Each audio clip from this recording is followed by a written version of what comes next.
За Самашки!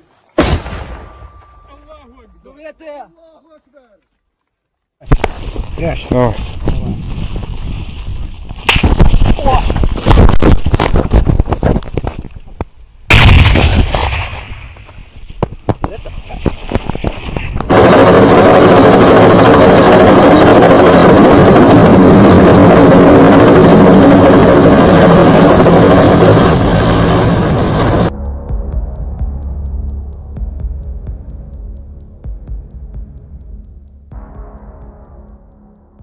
Crouching in his hidden lookout on the edge of a forest, a Ukrainian border guard scans the horizon to the border with Russia and Belarus just a few kilometers to the north.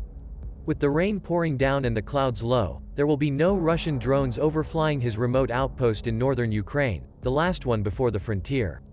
Clutching a monocular and wearing a balaclava that only shows his eyes, the guard proudly shows off his NLAW anti-tank missile launcher. Our main objective is to prevent a new invasion. But if that happens again here, we'll be ready to stop the enemy at the border and prevent them from coming in, said the 33-year-old who did not give his name. The Senkivka border crossing is very close. A three-way crossing shaped like a Y, it points northwest into Belarus and northeast into Russia with Ukraine to the south. This is where Russia's 90th Armored Division swept in when the war started on February 24, cutting through Ukrainian territory like a knife through butter. From there, the Russian army reached the gates of Chernihiv, capital of the eponymous region, about 90 kilometers to the south. But they were never able to take the city, repelled by fierce Ukrainian resistance even though it was regularly bombed. In early April, the Russians pulled back from the north only to refocus on the campaign in eastern and southern Ukraine.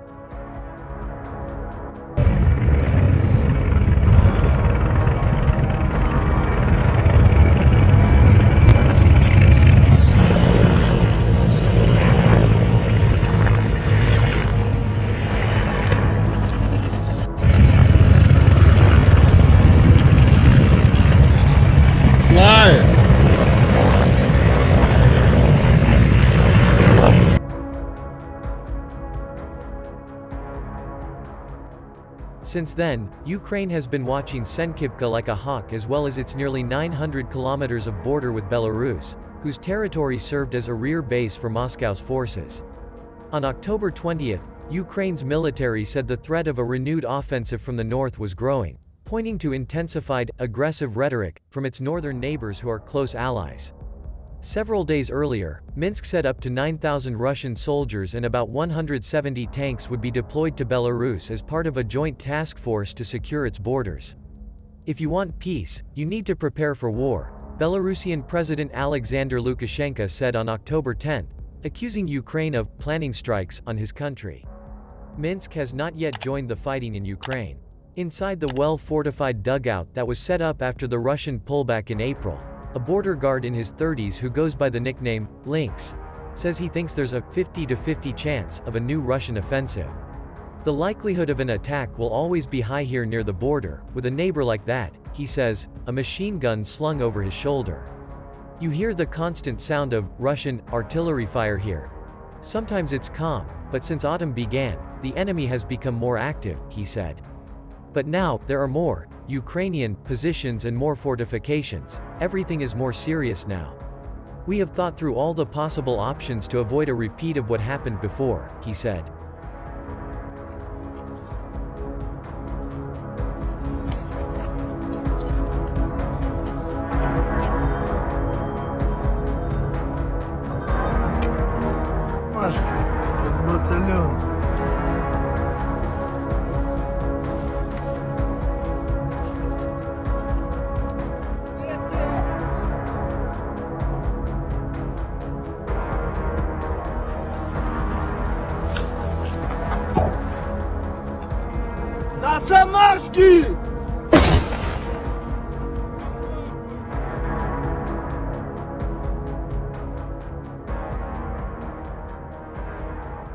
About 30 kilometers to the south lies Gorodnya, the first town occupied by the Russians on the first morning of the invasion. Mayor Andriy Bogdan told AFP he is hoping the events of February 24 won't be repeated, even if such a threat does exist, pointing to the Russian troops in Belarus. But now, the situation is completely different from what it was back then, when his town, which had 21,000 residents before the war, was almost completely unprotected.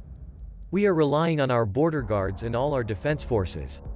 Today they are here and ready to fight, Bogdan said. When the Russians turned up, the residents made a peaceful show of resistance, he said, proudly showing a video of locals with Ukrainian flags standing in front of the armored vehicles to stop them advancing. In the end, the Russians remained outside the town when they occupied the area.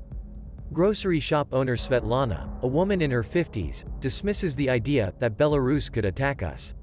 We live by the border, we are friendly nations. I have a brother in Belarus and a sister in Moscow, she told AFP. At the start, even my sister couldn't believe it had happened. But they understand and they support us, she said.